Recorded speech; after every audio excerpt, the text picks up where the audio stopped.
People are coming. Yes, that's true. 2 minutes for the people to log in. Nice to have you with us. Since you are joining, Hello, everyone. yeah, if you could use your chat and let us know if the chat works. This is because we'll be using chat. Yes, Ola, that's true. The chat works. So I assume that you can hear us. That's great. Hi, Larissa. Hello, Larissa. Svetlana, Любовь.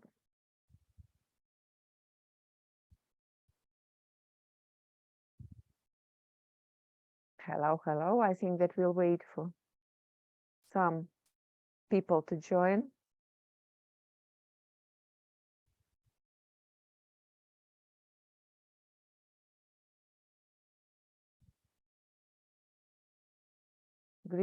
Hello, Zaporizhia. Yesterday, Ida pronounced all the names correctly. I'm not gonna take the chance. I'm not gonna. I'm gonna fail. So Ida, I assume she was way better.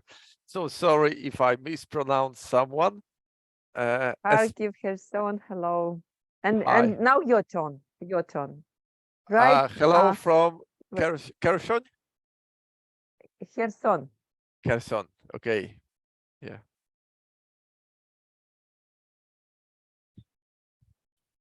You know, Ida is from Croatia, and they have even more difficult, you know, names. Yeah, so that's why I would be referring like all you beautiful people just to be on the safe side. Yeah. Okay, I think we can start. Well, then maybe I'll start. And hello, Dnipro. And I think that we'll start. Greeting to everyone who has joined our webinar today. My name is, for those who went yesterday, my name is Alena Zarachovich, and I am Pearson representative in Ukraine. And today is the second day in a series of webinars on Pearson assessment. And we are going to talk about how to prepare for the computer test. Yesterday, Ida walked us through how the computer-based test works and gave us lots of interesting news or about Pearson assessments, certificates, badges, artificial intelligence, and so on. And if for some reason someone couldn't join us yesterday, I encourage you to watch the webinar, and you'll receive the link to the recording, and you'll be able to watch the webinar.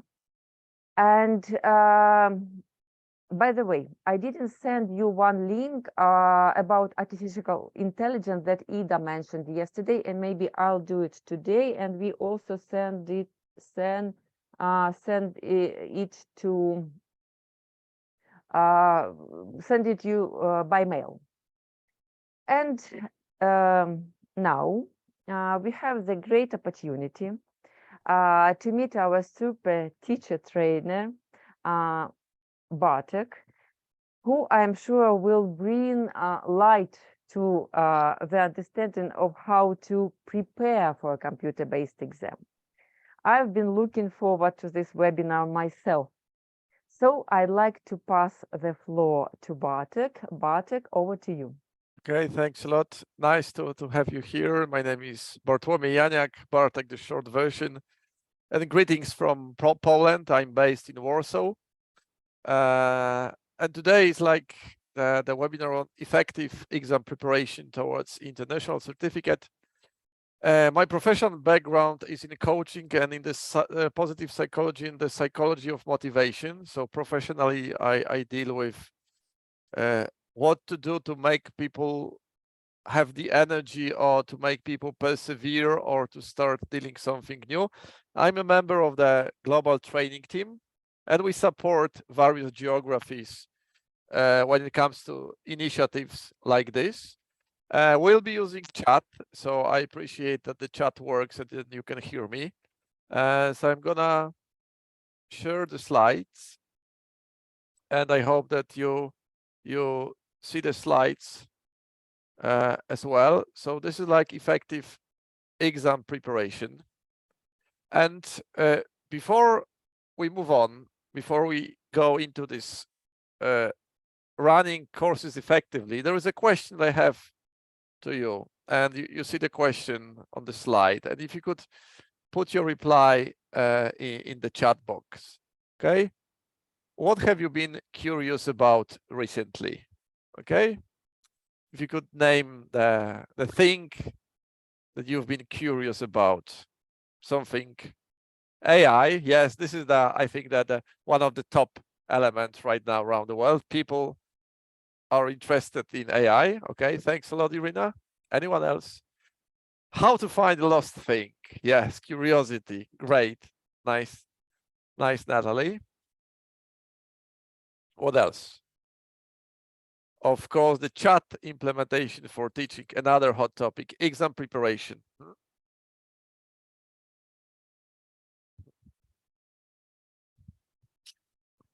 Anyone else with a different field of interest that created your curiosity? New recipe.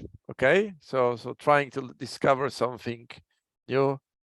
Yeah, the big grooming my big fluffy dog, gardening, the difference between exams. So it's very easy that we can find an element that created the spark of a curiosity, like finding the right decision of some problem, certificates for teachers. So there is a question. The second question is that how do you know that you are curious about it? Okay, so what is the reason? How can you tell that you are curious about it? Okay, what types of behavior would signal that actually you were curious about it? Because, well, you mentioned the field of interest. So this is the second question. How do you know that you are curious about it? Okay, it was important. It was itchy. I feel it. I was Googling a lot. Yes. So this feeling, wondering. Okay. Looking for a solution. There were some issues. You feel there were some issues with it. So I was trying to bridge the gap. So it's up to date. So since it's up to date, thanks a lot. And you spend a lot of time on this. Okay, so there was a feeling, okay, I devoted some portion of my time to discover this element. And that's true. So it's on the surface, it's easy to know the feel of curiosity and to describe the behavior that we know that why we are curious about something and what things we do that would signal that we are into this thing, like trying to find more information everywhere. However, the curiosity is not so, I would say it's not so simple, it's more complex. Because what you see right now, this is the model designed by Todd Kashdan, a nice psychologist worth reading his articles. There's a curiosity consists of 5 elements, actually. And the first element, this is usually the element that we refer to when we talk about curious. So this is about this joyous exploration. So this is like you are sitting on a bench and you start wondering, why is it so that some people have a different taste of music, which is totally different to mine? Okay, what is the reason that some dogs are friendly and some dogs have this protective nature? Why is it so that I get a group of students and for some reason they are slow learners and the fast learners? Okay, so then there is this joyous exploration, and it's usually very it's full of pleasant emotions and experiencing. There's this energy inside, like, oh my god, I need to know something. But this is just only one element. The second element is something which is called the deprivation sensitivity. So when the first one, joyous exploration, is like, oh, it's fun, it's hot topic, I need to know a lot. So the second one, it's more actually about anxiety that appears and confusion, because once you're interested in something, sooner or later you will discover that there are some knowledge gaps in my understanding or in my knowledge about it. And with these knowledge gaps comes the anxiety, the feeling of doubt that you are not sure how to combine technology in running the language course. And this is not a pleasant experience, but it also pertains to the curiosity. So this is this inner feeling that I need to close the gap, the knowledge gap. So I need to find the information because I doubt, I'm not sure about it. And then there is also something which is called a very important element, the stress tolerance.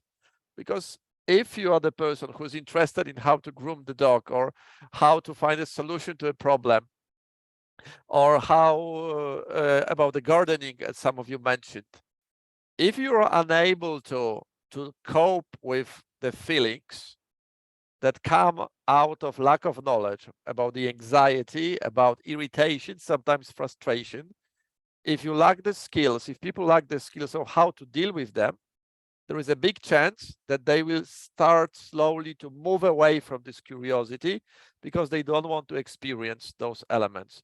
So the skills to embrace the doubt and confusion, it's also an integral part of curiosity. The next one, some people are really excellent at social curiosity.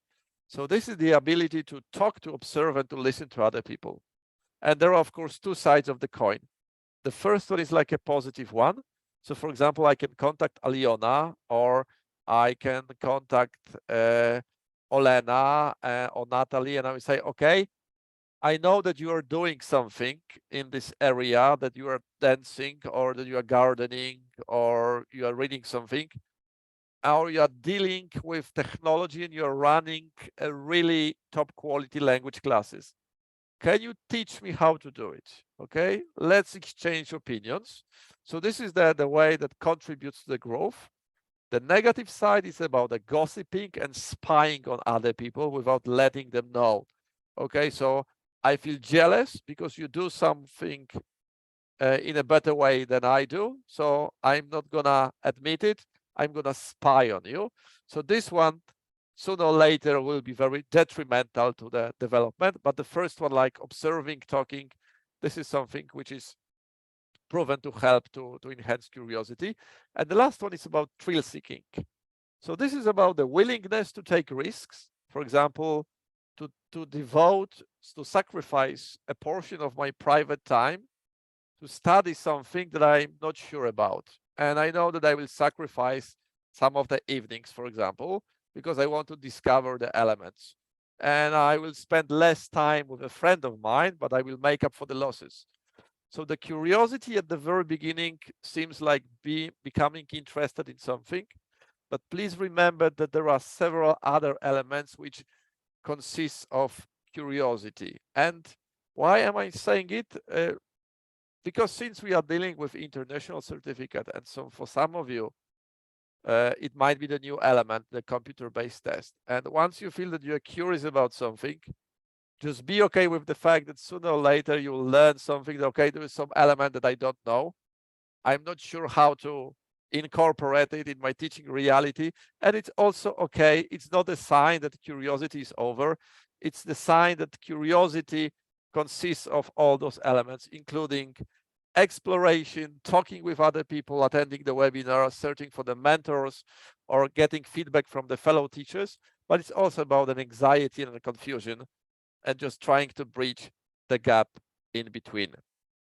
I'm sure that Ida told you about the Pearson Connected English Learning Program during the last webinar. So curiosity is like learning about it, is what you're doing right now, but finding the missing elements in your knowledge and experimenting with this, and just sometimes willing to devote some portion of your professional life to learn the new skills or to test it out, and being ready to fail just to become someone better and stronger in your professional development in course of time. So think about curiosity as like a complex and quite broad term, and just experiment with the knowledge, and be okay that sometimes you might not know something, So then there is an anxiety, and you need to bridge the gap between the things you know and the things that you don't know. So yesterday, as Aliona mentioned, Ida shared with you an introduction to the computer-based testing Pearson English International Certificate. And then sooner or later, people may think, okay, I want to run the language course for the international certificate. So the good news is that you don't have to design any specific language course, because you can incorporate international certificates elements into the general language course. Unlike, for example, PT Academic, which is the academic English.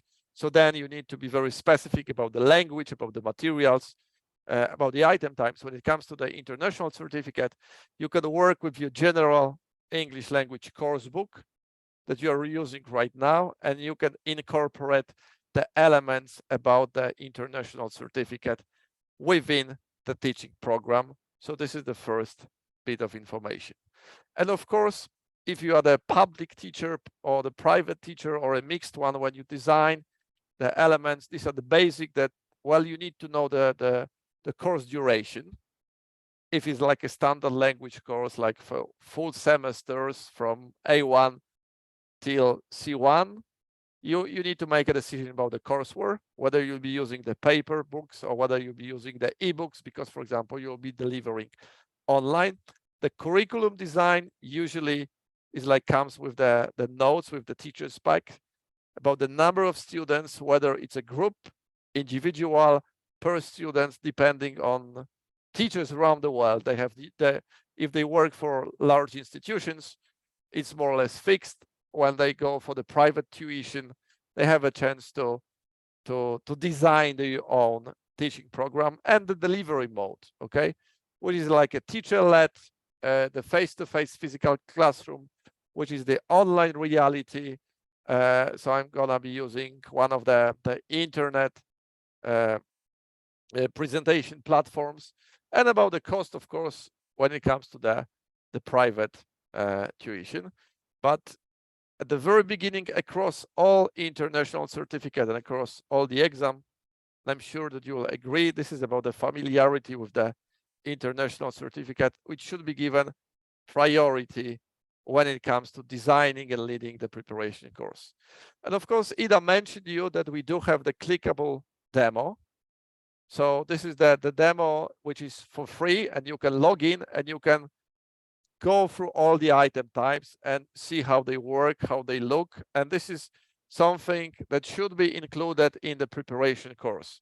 So I'm gonna be sharing you various items that some language schools do. For example, they offer it, they show it at the very beginning, and then at the very end as a kind of refresher, just to find and select activities that some students may struggle with. But in the first place, I would use this clickable demo for myself to get the feeling of international certificate. And this is the basic element.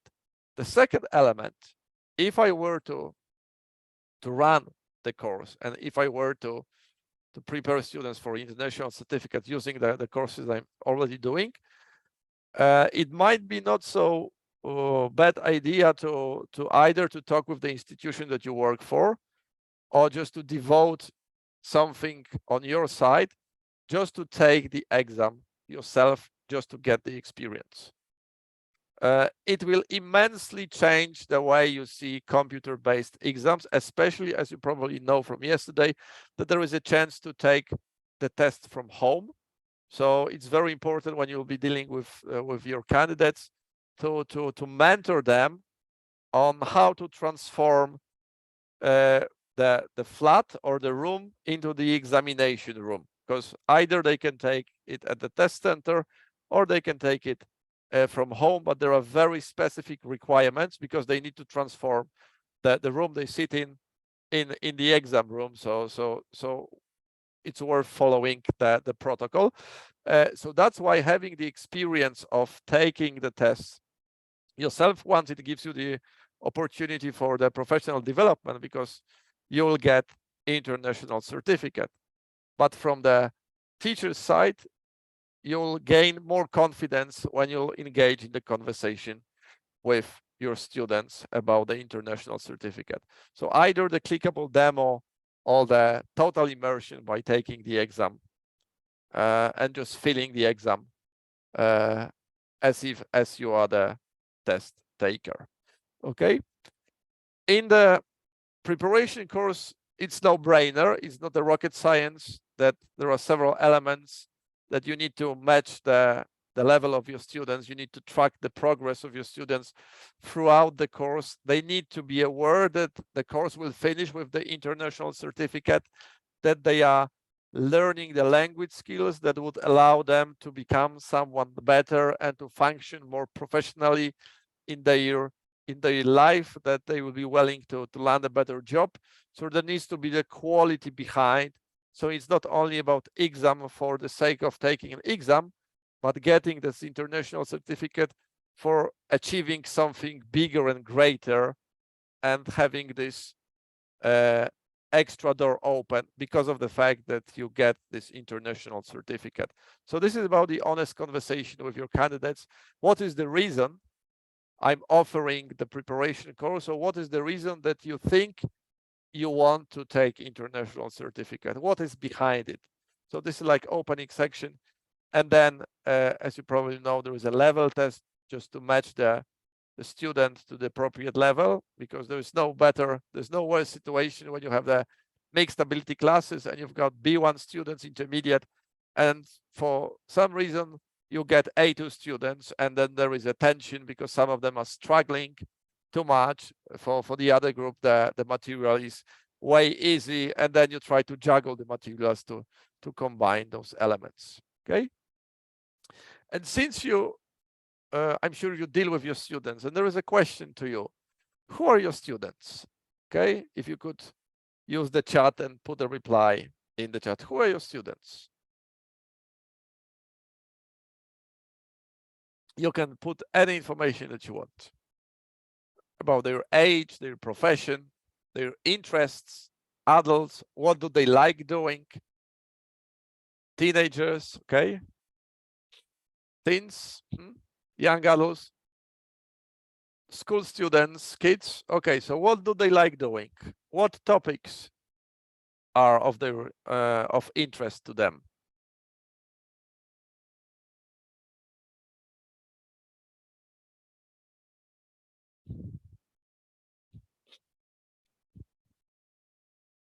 Okay. Sports, social media.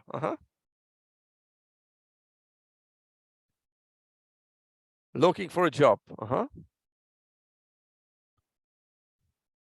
Scientist, education. What is their level of familiarity with technology? How would you describe their familiarity with technology?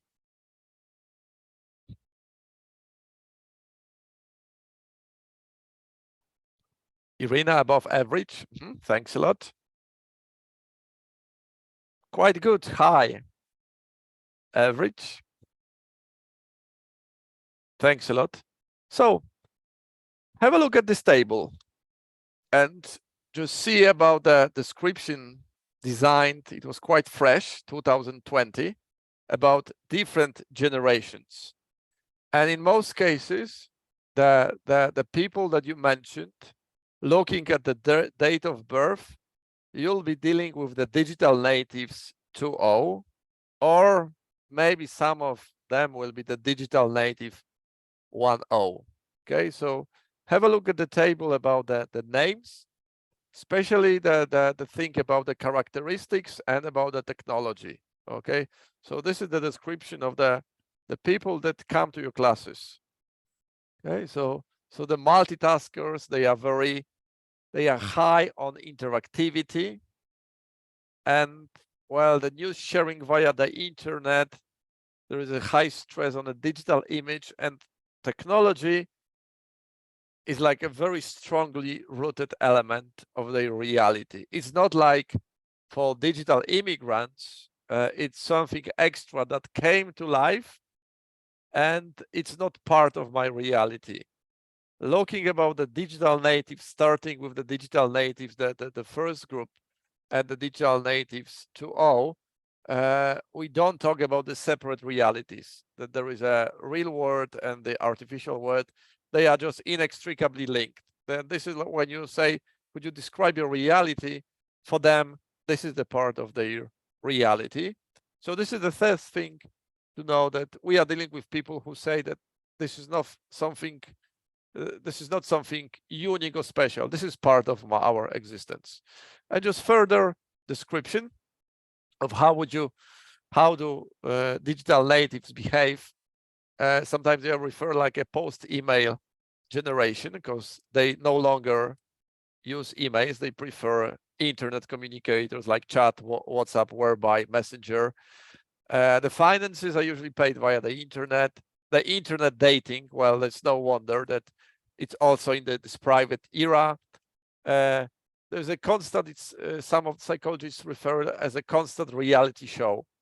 Yeah, so emotions, that's why you've got Facebooks, you've got emoticons, and the more dramatic, the higher the chances that this type of reel, the short elements, or like a TikTok, will gain more popularity.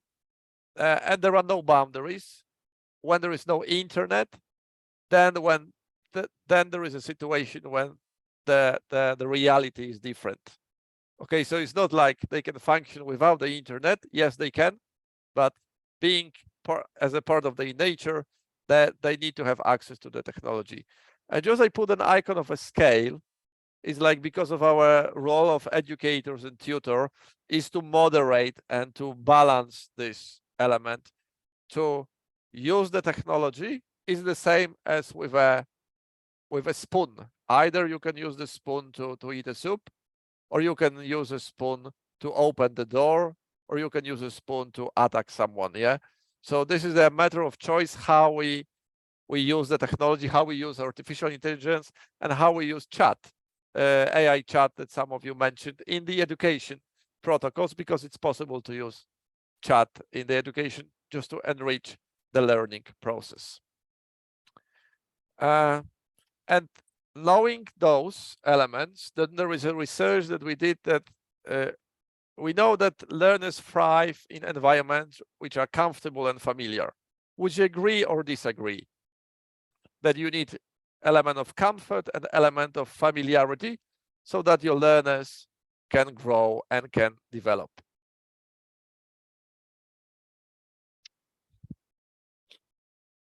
Would you agree? Yes, no? Sure, of course. Svetlana, thanks a lot. And in order to know the familiarity and comfort, please remember that environment, it needs to be part of by nature. So we know that digital natives, so if we want our learners to develop, the teaching reality we create, the preparation course reality, it needs to be a part of their nature. So they should have the feeling, I'm not entering the classroom, which is way different than my reality. I'm entering the language classroom, but it's part of my reality. In this reality, there needs to be an element of exposure, which is called effortful learning. Okay, so, and what is effortful learning? There is a great book. The name of this book is called Flow, written by Mihaly Csikszentmihalyi, and he designed the concept of flow. He was trying to discover what makes people tick, where do they find motivation. They are highly focused, concentrated, and that they feel like they grow and develop. So imagine the situation that the bottom line, this is the line which represents your skills from the low to high, and the vertical line represents the challenges that you will face. And there is my dear partner, Aliona, and imagine that Aliona, she starts to learn how to play tennis. So she will be in this A1 point that you see on the graph. So A1, and her types of exercise will be like hitting the ball over the net, just the beginner stuff. In the course of time, as she progresses through the tennis lesson, she will move to A2. Okay, and what happens in A2? Looking at the graph, she is likely to experience what?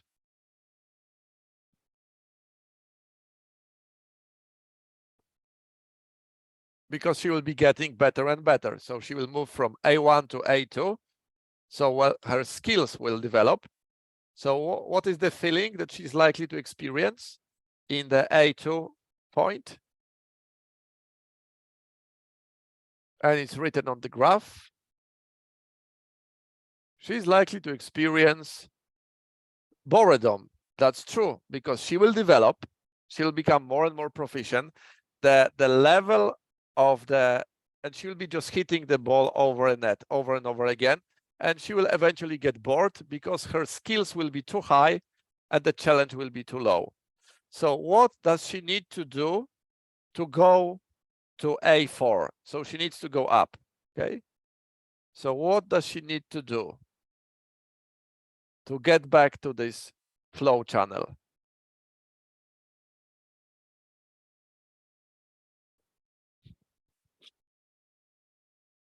She needs to, she needs to increase the challenge of the item type she's doing. So she needs to stop hitting the ball over the net, but she needs to invite, for example, a person to train with her so that her level of skills will match the level of difficulty. There is a different story when she's A1 and in a very short time, she will get a tennis partner much stronger than her, and her skills will be at the very low level. So she will move to A3. So it means that she's likely to experience anxiety and fear, and she will be demotivated because the challenge will be too high. So the only option for her is, because usually in life you cannot decrease the challenge, you cannot go back. So the option for her is to increase the skills. So this is what Mihaly Csikszentmihalyi referred to as effortful learning. And this is something to take away to run a preparation course, that the item types that we are offering should be slightly above the current level of competence of our students. They cannot be too easy and they cannot be too challenging, like throwing a student into the deep water, because we don't want to have anxiety within the classroom, because the anxiety in the long term will decrease the motivation. So just juggling and making sure that as the skills progress, the challenge progress on a similar level. Okay, so this is the effortful learning. And then the students in the preparation course, which is effective, they should have the ability to use something which is called the knowledge transfer. So the knowledge transfer, so they should have the ability to use their experience. And this is the very first representation designed by a nice psychology, Carl Dunker, 1945, quite a long time ago, an expert on problem solving. And he designed the radiation problem. And this is the description of a radiation problem. Just have a look at it. So there is a malignant tumor in your stomach and you cannot operate it, and you can only defeat the tumor through radiation. And the radiation should reach this tumor with a particular intensity in order to remove. However, as you probably know, the radiation is also harmful for the healthy skin. And it would damage the skin around the tumor. And if you are the doctor, how would you solve this situation? So this problem actually was given long time ago to a medical students, because this problem was taken from the reality and they were using radiation to deal with the tumors. Any ideas how to solve this riddle, we might say? So there is a tumor, there is a radiation. If the intensity will be too high, you will not only destroy the tumor, but you will also destroy the health skin around it. So it will be harmful for the patient. So we need to come up with a solution to this element.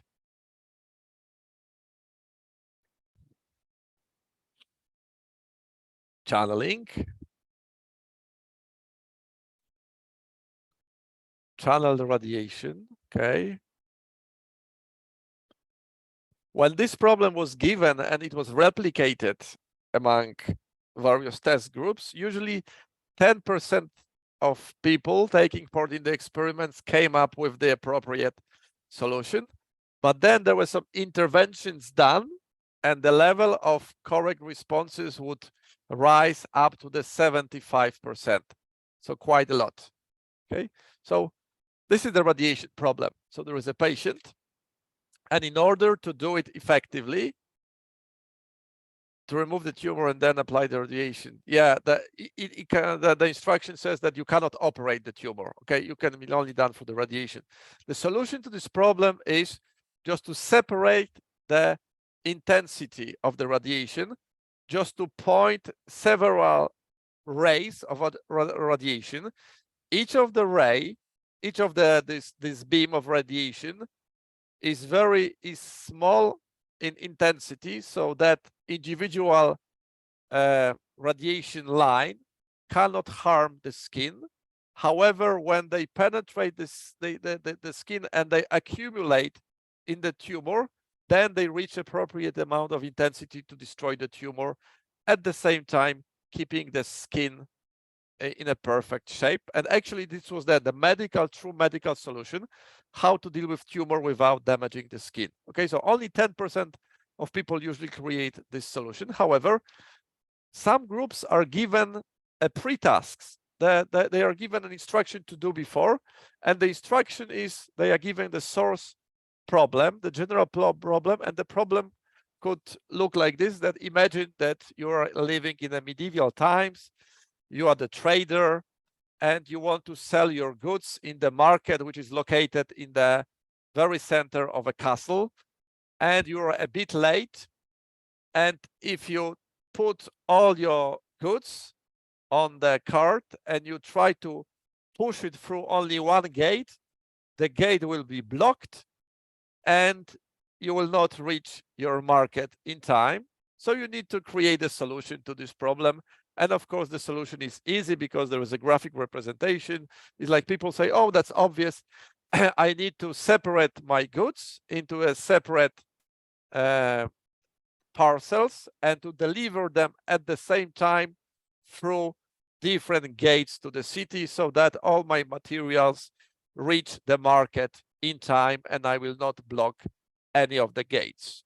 Okay, so once they do it, the problem is exactly the same, but it's a different surface structure. The deep structure of the problem is exactly the same as the tumor structure. And once they are given the pre-tasks, the level of correct solutions to the radiation problem goes up to the 30%. However, the situation changes drastically if the test takers are informed that you can use the analogy from the previous exercise to find a solution to the exercise that you are dealing right now to the radiation problem. And when they are given this type of instruction, the level of correct responses rises up to the 75%.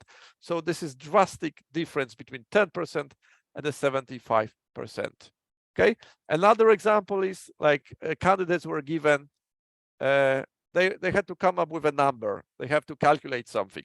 The first group, they had to do the abstract equation, so the pure maths. That's it. The second group, they were doing exactly the same, but it was in the text format. So they were reading about something and they had to calculate the number. And the third group, it was the same problem. However, it was presented in a form of buy and sell transaction. So the thing that we are used to doing in an everyday life. And you see the percentages of the correct responses. 37% versus 96%, because of the fact that people could use the knowledge transfer. So they could say, okay, this is something which I'm familiar with, and I can use the knowledge from my experience to deal with this item type. So what you want to have in running the preparation course for the international certificate, when they end up with the test, you want to make sure that sooner or later you will hear your students saying, I've been doing it during my English classes. So when they go and sit international certificate, computer-based test, they will open the item types. They will have this feeling, okay, this is not something which is not familiar because I've been dealing with this during my language classes and I can use the experience from the course. So this is the element to convey in the effective, to boost the effectiveness of the preparation course, to allow students to use the knowledge transfer. Okay, so this is not something new, this is just a different form of the same element. The second problem, interesting experiment by Norman Maier.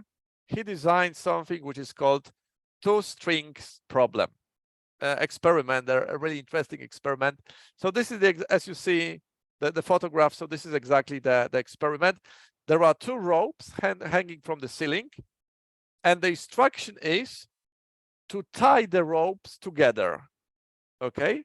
However, the ropes are too short for a human being to catch one end of the rope and to catch the other end of the rope and to bring them closer and to tie them together. It's physically impossible. And there are some random elements in this room, as you see on these photographs. Okay. Any ideas? How would you solve this problem?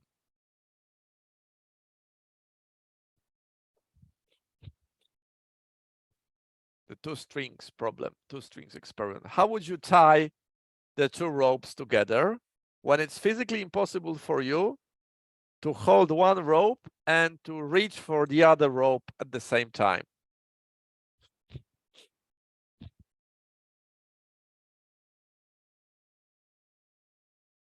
Any ideas? Any guesses? Anything is possible. And you've got some elements lying on the floor.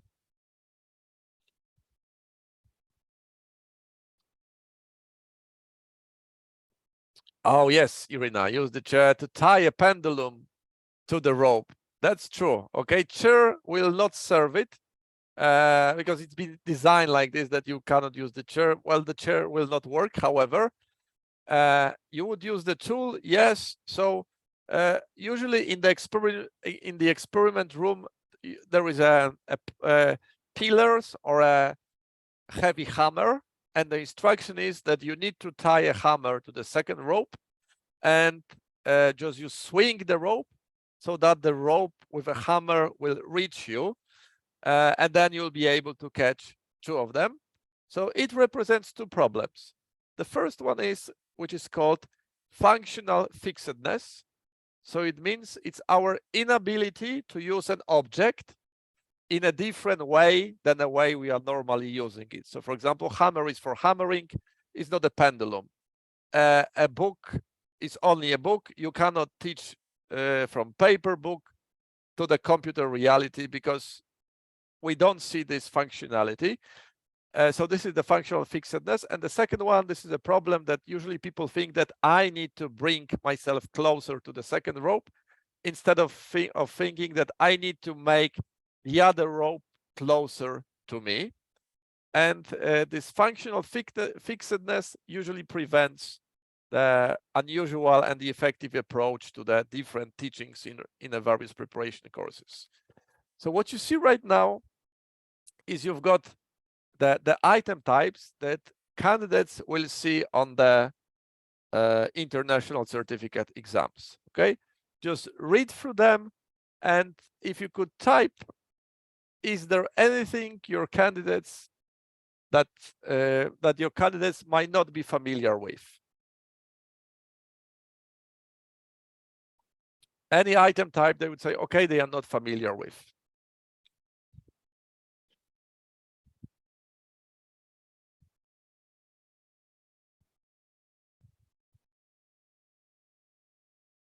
Or maybe they are familiar with everything.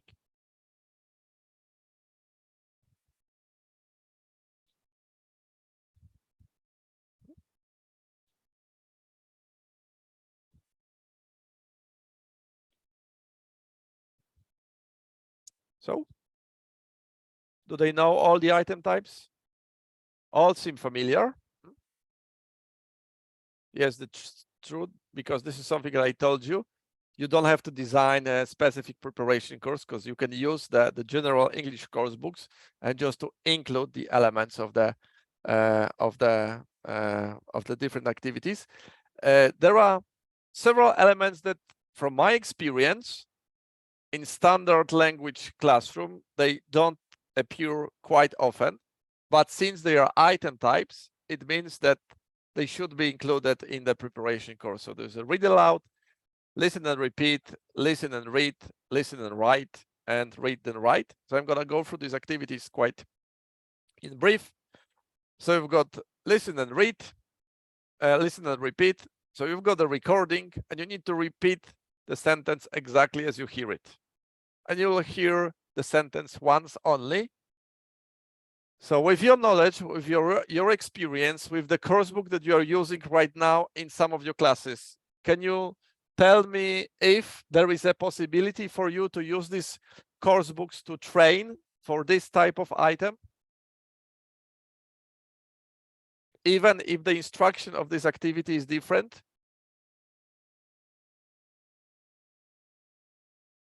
Can you include this activity in the language course using the course books you're using right now?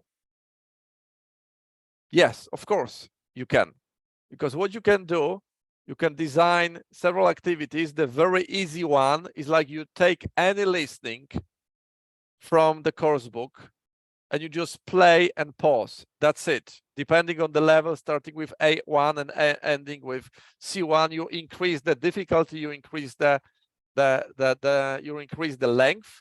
If you've got advanced students, then you ask them to select their own favorite videos using the mobile phones, and you divide them into pairs, and they play the recording, they pause the recording, the other partner, they have to repeat the sentence or to repeat the passage.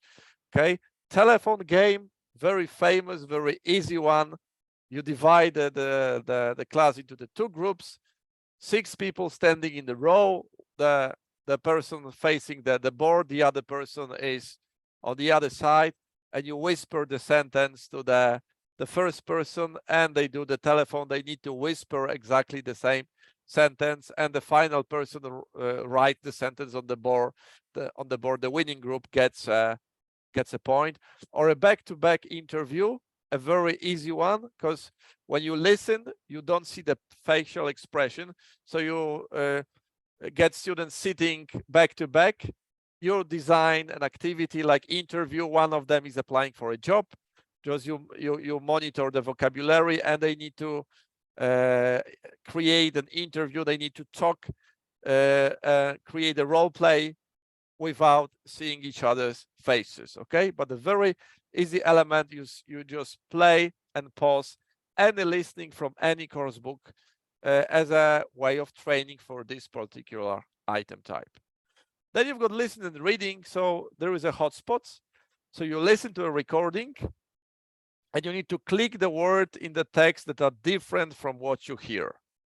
The same question: can you quickly redesign any activity from a course book so that it would resemble this activity? And how to do it? Any ideas?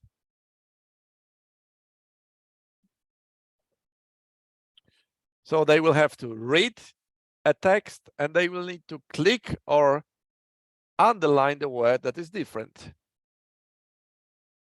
How can you work with this item type?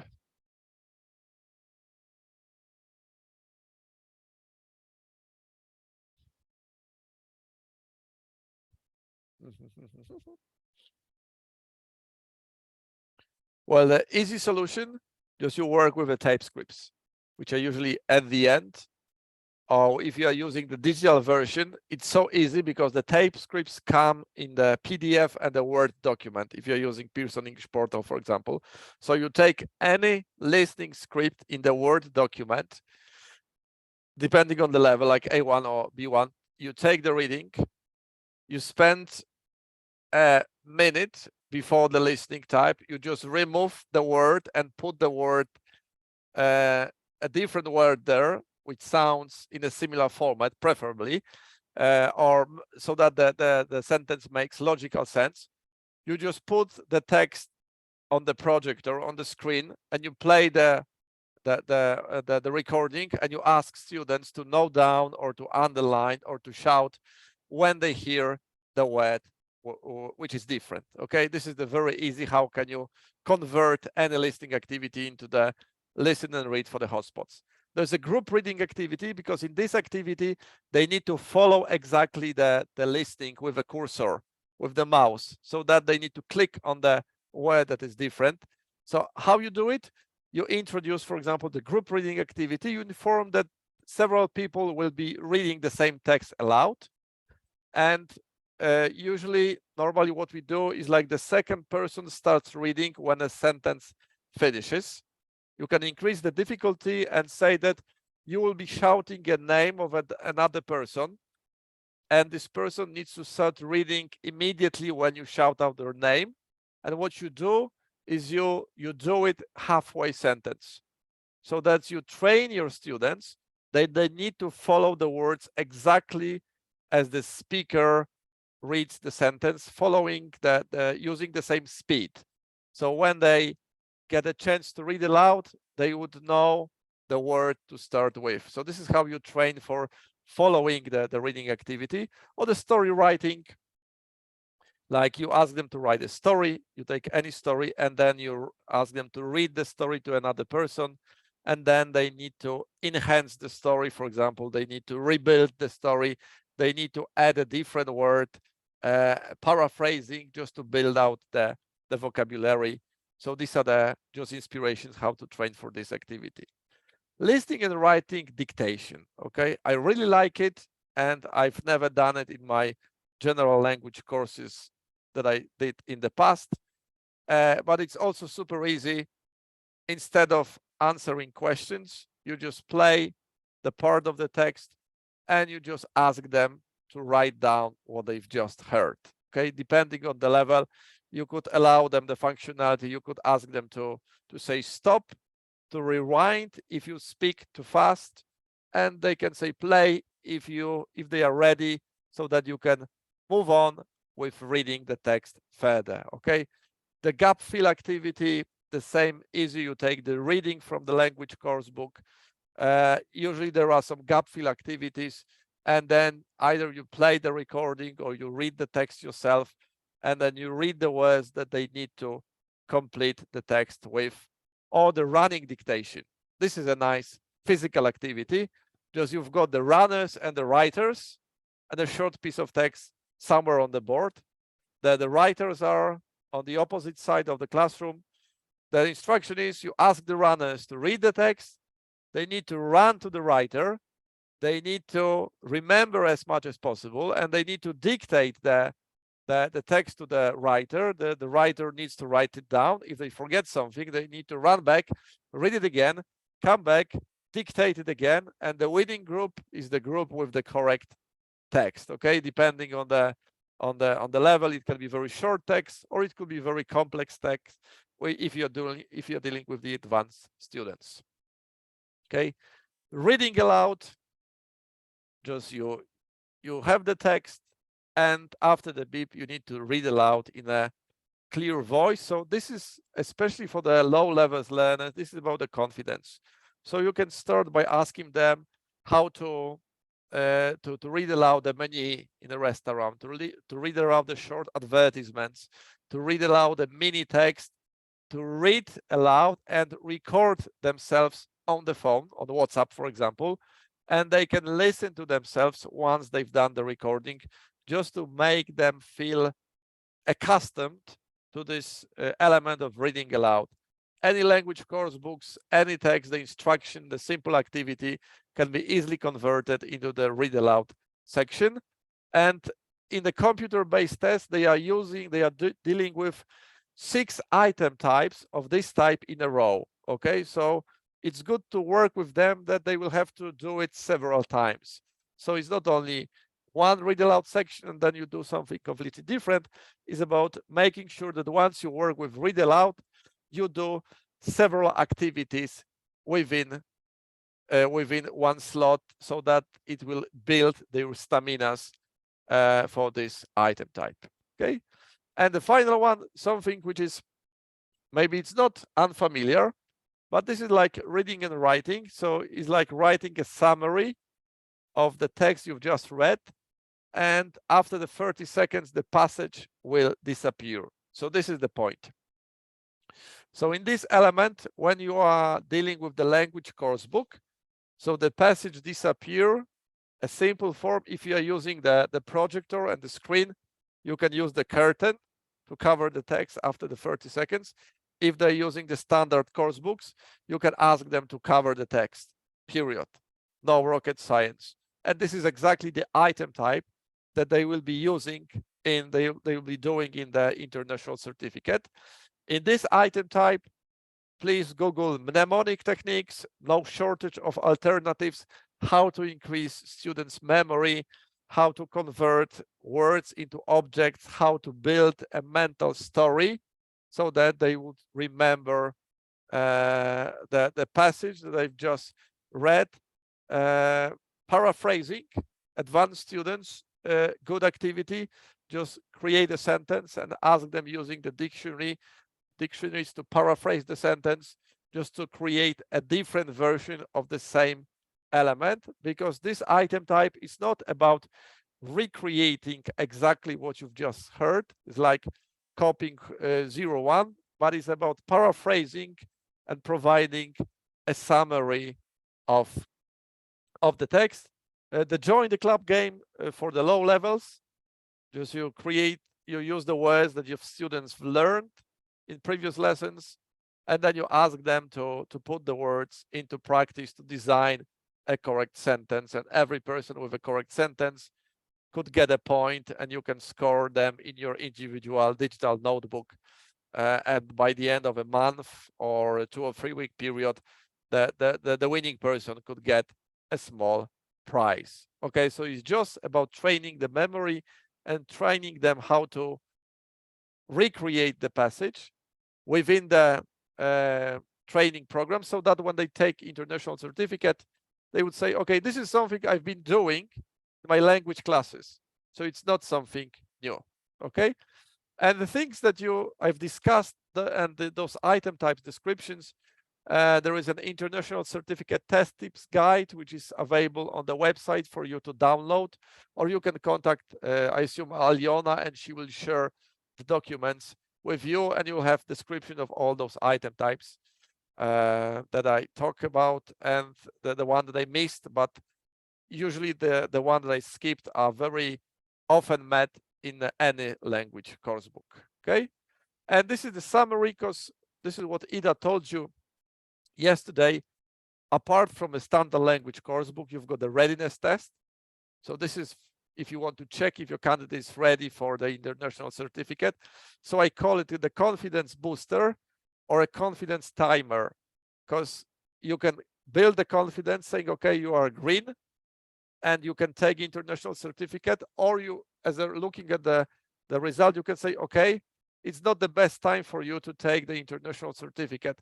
We need to work few months more, because it shows that you are not ready in reading and writing, for example, and you are only potentially ready in speaking. Okay, so the readiness test, it's really good to use it in the preparation course. There is a free warm-up app that you can download on your mobile and you can share with your candidates. And there is a range of free resources with the clickable demo, with the lesson plans are ready. So it's like how to create how to deal with a standard language course and implement small elements of computer-based within the preparation program. And of course, the general English course books, as we've just discussed, it's quite easy to convert any activity in the activity so that it would resemble the computer-based item type. And this is the way that you teach your students how to create a knowledge transfer. Okay, the two last points on my side. The first element is in the effective preparation courses, start the lesson with answering the question, what do you do well or what works in the reality. When you'll be dealing with listening, ask students, what do you do well in listening? What do you do well when it comes to the grammar exercises? What do you do well when it comes to the writing? Just start with something so that you will build their self-efficacy a bit. And this is the good starter. The good finisher is a finisher. This is that I learned from my boxing coach long time ago, that he used to say that every training should finish with a sense of achievement. Okay, so finishing the lesson, finishing the language week by asking the questions, okay, what have you achieved in this language class? What have you learned? Sometimes they can give you just a name, a single word, they can give you a sentence, they can write it down, but this is just a good practice to start the lesson by asking, what do you do well in this area?